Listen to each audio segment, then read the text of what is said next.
Dan Coates is one of the finest people I've ever known in public service, and I have tremendous respect for his integrity and professionalism. Together, we lead the National Insider Threat Task Force that was established in 2011. This task force has an important role to play and one we are taking seriously. Progress has been made, and we intend to reach new levels of effectiveness. First, let me say that I strongly agree with the President and condemn in the strongest terms the staggering number of leaks undermining the ability of our government to protect this country. Just yesterday, we saw reports in the media about conversations the President had with foreign leaders. No one is entitled to surreptitiously fight to advance battles in the media by revealing sensitive government information. No government can be effective when its leaders cannot discuss sensitive matters in confidence or talk freely in confidence with foreign leaders. We're here today to talk about the dramatic growth in the number of unauthorized disclosures of classified national security information in the past several months. This includes leaks to both the media and, in some cases, even unauthorized disclosures to our foreign adversaries. Referrals for investigations of classified leaks to the Department of Justice from our intelligence agencies have exploded. In the first 6 months of this administration, the Department of Justice has already received nearly as many criminal referrals involving unauthorized disclosures of classified information as we received in the previous 3 years combined. Classified information, by definition, is information that, if disclosed, would do harm to national security. As Director Coates will discuss, leaks are incredibly damaging to our intelligence mission and capabilities. Simply put, these leaks hurt our country. All of us in government can do better. The first requirement is for discipline within all our agencies of the government. To prevent these leaks, every agency and Congress has to do better. We are taking a stand. This culture of leaking must stop. Furthering this goal today, we are here to announce some steps being taken and underway by the National Insider Threat Task Force to ensure the government's first priority to protect this country and her citizens is not undermined by the very people who've been entrusted to protect it.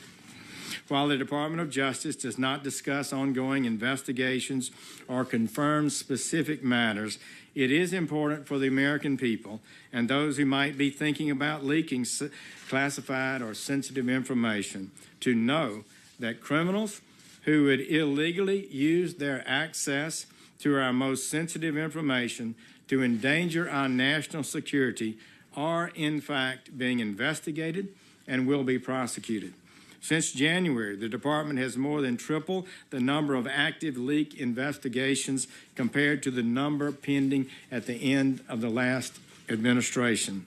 And we've already charged 4 people with unlawfully disclosing classified material or with concealing contacts with federal officers. Soon after I arrived here in February, I initiated a review of our leak investigations and prosecutions. I reviewed how these cases were being referred and handled and was concerned with what I found. Too few referrals, too few investigations with the sufficient resources dedicated to them. I concluded the unprecedented rise in leaks required an increase of additional support for more investigations and to speed up existing investigations. Our system here relies on the intelligence community making a determination of whether classified material has been improperly handled or released and then sending referrals to us at the Department of Justice. This means it's vital for the intelligence community to know that the Department of Justice is committed to investigating and prosecuting these referrals. And when few investigations take place, criminal leaks may occur more often, and a culture of leaking can take hold. So today, I have this message for our friends in the intelligence community. The Department of Justice is open for business, and I have this warning for would-be leakers: don't do it. For the past several months, we've already made changes and are seriously ramping up our efforts.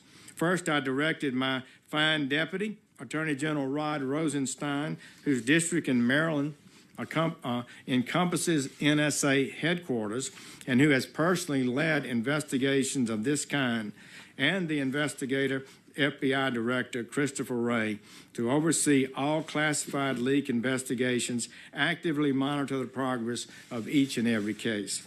Secondly, I directed the National Security Division of the Department of Justice and our U.S. attorneys to prioritize cases involving unauthorized disclosures. The department will not hesitate to bring lawful and appropriate criminal charges against those who would abuse the public trust. Third, as I have said, we tripled the number of active leak investigations. In response, the FBI has increased resources devoted to leak cases and created a new counterintelligence unit to manage these cases.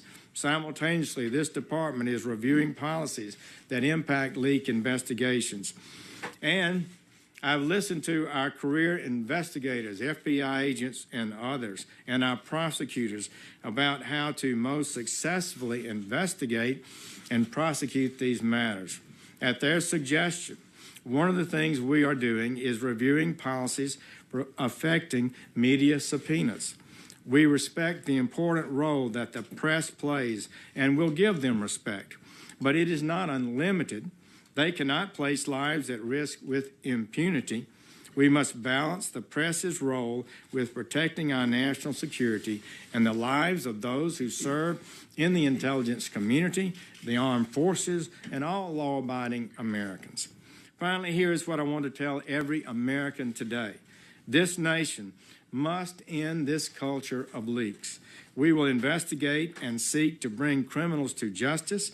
We will not allow rogue anonymous sources with security clearances to sell out our country. These cases to investigate and prosecute are never easy, but cases will be made and leakers will be held accountable. All of us in government and in every agency in Congress must do better. The first requirement is personal discipline. Education and repetition within our departments and agencies will make a difference. Prevention is what is required. An investigation of a leak is too late, really. The damage is done. Thank you all, and I would now recognize our Director of National Intelligence, Dan Coates. Good morning, Mr. Attorney General. Thank you very much for your leadership and inviting me to join you here today and working with you on the task force. You and I have served together in the United States Senate. We serve together now in the Trump administration. And today we stand together to address an issue which both of us strongly believe needs to be addressed using the authorities of our respective agencies. Over the past few months, I have had the privilege of working with the dedicated men and women of the intelligence community. I have seen firsthand the work that they do tirelessly and without fanfare to protect our country. I stand here today as their leader to express our grave concern that unauthorized disclosures of classified material and damaging our mission and jeopardizing the safety and security of the American public. In the last several years, the U.S. intelligence community has experienced some of the worst compromises of classified information in our nation's history. Those disclosures have been disseminated to both the media and to our foreign adversaries. Let me be absolutely clear this morning. These disclosures have resulted in a major threat to our national security.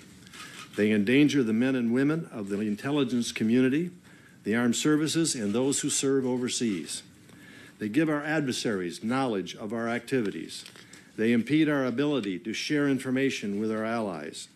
There is also a real cost in dollars to compensate for blown programs.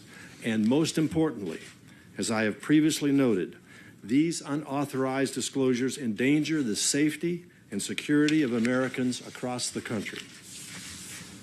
I'd like to point out, however, that these national security breaches do not just originate in the intelligence community.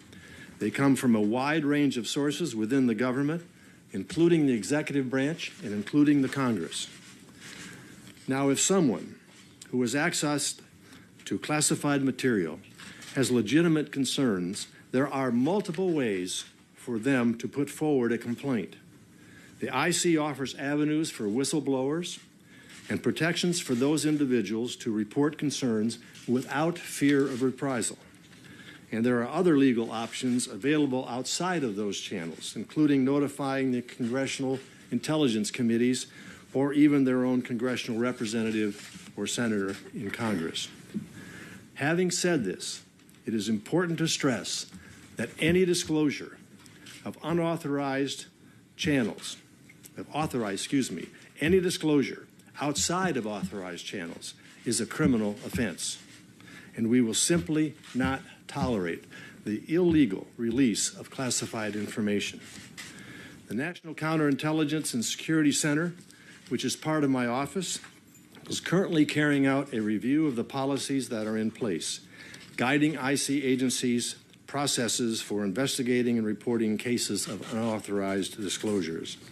In addition, the NCSC is studying security clearance procedures to look for any inconsistencies in the processes for issuing security clearances to all IC employees, including government officials, contractors, detailees, etc.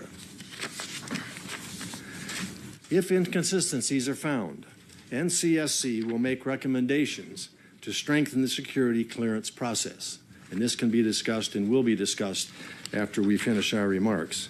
We will also continue to ensure the federal workforce is clear of the importance of the respecting classifications and is fully aware of whistleblower options. And we will work with our counterparts in the executive branch and the Congress to address this issue. Let me conclude by saying that we are prepared to take all necessary steps to, one, identify individuals who illegally expose and disclose classified information. Secondly, forward information about their deeds to the FBI for full investigation. And we will work closely with the Department of Justice to support prosecution of any person who makes an unauthorized disclosure of classified material. Fourth and finally, as the Director of National Intelligence, I am also empowered to take administrative action within the IC to deal with individuals who break the law. And let me be clear, I will not hesitate to exercise those authorities. Anyone who engages in these criminal acts is betraying the intelligence community and the American people. We feel the pain of those betrayals intensely, and I can assure you that I will do everything in my power as the Director of National Intelligence to hold these individuals accountable. For those out there who may be listening or watching these announcements, or who will later learn about what has been said here this morning, understand this. If you improperly disclose classified information, we will find you. We will investigate you. We will prosecute you to the fullest extent of the law, and you will not be happy with the result. Gentlemen, are you saying you will jail journalists? Mr. Attorney General, do you plan to prosecute journalists?